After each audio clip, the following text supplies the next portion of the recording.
Bismillahirrahmanirrahim. Assalamualaikum warahmatullahi wabarakatuh. Saya Muhammad Saifullah bin Jamaluddin daripada Al-Isra Associate. So hari ini saya nak kongsikan kepada semua tuan-tuan dan puan-puan berkaitan dengan hibah takaful. Okey, baik, video ni khusus kepada suami dan isteri. So kalau suami yang menonton, dia kena tag ataupun share kepada husband dia, ataupun suami yang menonton kena ceritakan, kena kongsi video ni kepada isteri. Sebab benda ni terlalu penting bagi saya dan juga untuk tuan-tuan dan puan-puan sekalian lah. Okay, baik, ini contoh satu gambaran lah. So tuan-tuan boleh relatekan dengan pendapatan tuan-tuan. Okay, ini contoh satu situasi gaji RM3,000 sebulan. Mana bulanan kita dapat gaji, expense gaji kita adalah RM3,000 lah. So daripada RM3,000 ni, apa yang kita bayar? Apa yang tuan-tuan bayar? Apa yang saya bayar? Ini contoh sajalah. Jadi tuan-tuan boleh relatekan dengan pendapatan masing-masing ya. Okay, baik. Pertama sekali, setiap hujung bulan kita akan dapat gaji RM3,000. Kalau ada dapat gaji RM4,000, RM5,000, so boleh relate lah dengan berapa gaji kita. So every month hujung bulan kita akan dapat RM3,000 gaji kita. So benda yang paling basic kita bayar first kali dapat gaji adalah, pertama adalah rumah. Sama ada installment rumah yang kita bayar bulan-bulan dekat bank, ataupun kita sewa rumah kepada owner kan. Contohlah dalam situasi ni, bayar rumah RM600 daripada gaji RM3,000. So expenses komitmen pertama kita adalah rumah kita. Nak tak nak kena bayar kan. Kalau tak bayar sewa rumah, mungkin kena halau daripada rumah lah, kena keluar dan sebagainya. Baik, expenses yang kedua, komitmen yang kedua adalah kita bayar installment kereta, ataupun kita bayar kereta kita bulan-bulan. Contoh ini kereta Myvi contoh. Itu tuan-tuan boleh relatekan dengan kereta apa yang tuan-tuan pakai. So sebulan katakanlah RM500 sebulan bayar kereta, expenses ataupun komitmen kereta. Kereta kalau tak bayar apa jadi? Bank akan call, akan tarik kereta lah kan. Mana wajib bayar, sebab ini adalah keperluan kita.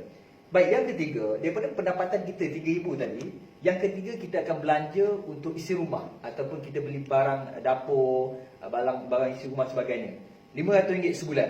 Sebulan kita bayar RM500 kita belanjakan. Baik, yang keempat adalah utility. Utility maknanya kita bayar bil-bil, Astro, telefon kita, kemudian minyak, touch and go sebagainya lah. So utility ni maknanya belanja lain selain pada belanja rumah. So katakanlah total RM400 sebulan daripada utility.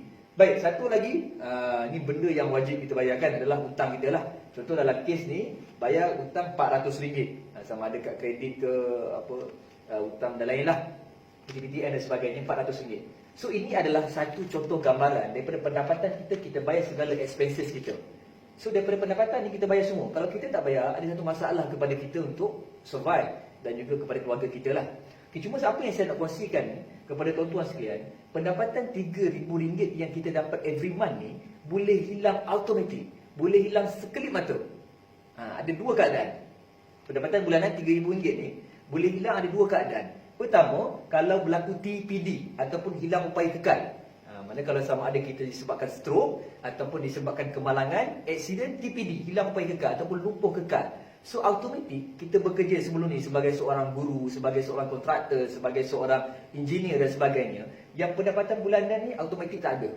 So ada masalah untuk kita, untuk saya, untuk tuan-tuan, untuk surviving. Maknanya bila berlaku TPD, automatik gaji contoh gaji RM3,000 ni tak ada. Ni contoh. Berlaku TPD, hilang upaya kekal. Tapi kita masih ada, tapi ada masalah untuk kita survive. Setuju dengan saya? Baik, itu pertama. Yang kedua, lebih besar lagi kesan dia kalau katakanlah kita takdirnya kita meninggal dulu. Kita accident ke, kita meninggal dunia. So automatik pendapatan isi rumah tadi, suami yang bekerja tadi, RM3,000 tadi tak ada. Kalau isteri tak bekerja, ada masalah besar kepada isteri untuk surviving. Kalau isteri bekerja pun mungkin ada masalah juga untuk surviving. Sebab sebelum ni, segala expenses, komitmen ni, siapa bayar? Suami yang bayar. So automatik pertama kalau berlaku TPD, ataupun hilang upaya kekal, ataupun lumpuh kekal, ataupun yang kedua, kalau kita meninggal, automatik pendapatan ni ataupun komitmen ni ada masalah untuk isteri kita survive. Mana nak teruskan kehidupan. Sebab segala expenses ni akan pergi kepada keluarga, terutamanya kepada isteri kita. Jadi, saya ada satu solusi, satu penyelesaian untuk tuan-tuan dan perempuan yang menonton video ni berkaitan dengan bagaimana kita nak sediakan satu dana kepada isteri kita, kepada keluarga kita setelah kita tiada suatu hari nanti. So saya ada contoh, ini contoh gambaran bagaimana saya nak bantu tuan-tuan. Okey, baik, ini contohnya tuan-tuan.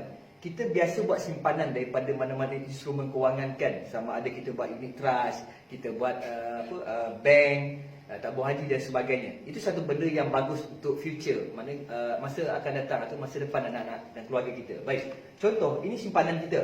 Setiap bulan kita buat simpanan RM200 sebulan. So kalau setahun RM2,400 setahun. Kalau 10 tahun kita simpan, dia akan jadi total RM24,000. Ini contohlah, kita dah simpan setahun RM24,000. Dalam akaun bank kita ada RM24,000 atau tabungan haji kita ada RM24,000. Okey, baik, bila berlaku kematian, maknanya bila kita meninggal, apa akan jadi kepada kita punya dana ni, kita punya simpanan ni? Apa akan jadi? Pertama, kalau kita meninggal, akaun bank kita, KWSP kita, segala instrumen kita punya simpanan sebelum ni akan freeze ataupun dibekukan. Sebab individu dia, kita ni meninggal dunia. So bila freeze, contohlah isteri kita dia nak cairkan, dia ada proses yang panjang lah. Katalah isteri dah uruskan kewangan suami.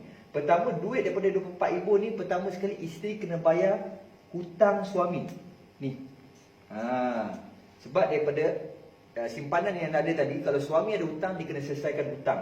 Yang kedua, kalau ada lebihan daripada simpanan tersebut, isteri kena membuat pembahagian. Dalam Islam kita panggil sebagai faraid. Maknanya ada individu ahli yang hak dia, so kena edarkan, kena bahagikan ikut ahli dia.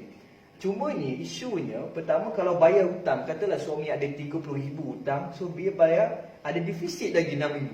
So ada masalah kepada isteri nak sustain, nak bayar hutang yang sedia ada. Yang kedua, nak teruskan kehidupan macam mana, kan?